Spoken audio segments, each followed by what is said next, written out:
আজকে আপনার সান নাই, আপনি আমারে বলেন আপনারা 427 জন লোক নাকি মারা গেছে জুলাই আন্দোলনে। হ্যাঁ, আপনাদের আমি তো সেটা চ্যালেঞ্জ করি, মারা গেছে। হ্যাঁ, তো মইনুল হোসেন রোড দিয়ে যখন খালেদাদের বাইর করে দেয়, এই একটা লোক তো মারা যায় নাই,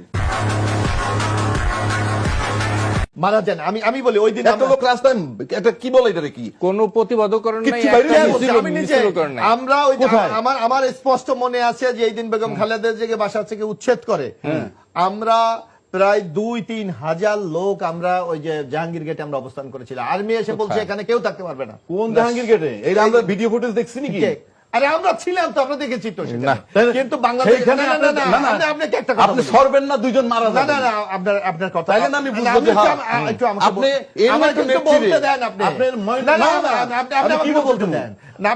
আমি তো আপনার বিরুদ্ধে বলতেছি না। আপনি যদি শেখ হাসিনার মতো কথা না বলেন, না, আমার এখানে হবে না। আমার এটা একটা আপসীন নেত্রী যে নাকি দেশ ছাড়ে নাই। আমি বলি এখন তার জন্য আপনারা করতে পারেন না, দেশের জন্য কি করবেন? যেখানে কথা দেশবাসী সবাই বলে ছাত্রদের কেউ নাই, কিচ্ছু নাই, আগা নাই, মাথা নাই, কিচ্ছু নাই, আনরেজিস্টার্ড ছাত্ররা করেছে করে নাই, আমি তা বলতেছি না। ওই সময় আপনারা মিললে গিয়ে 427 জন লোক মরে যাইতে পারলেন।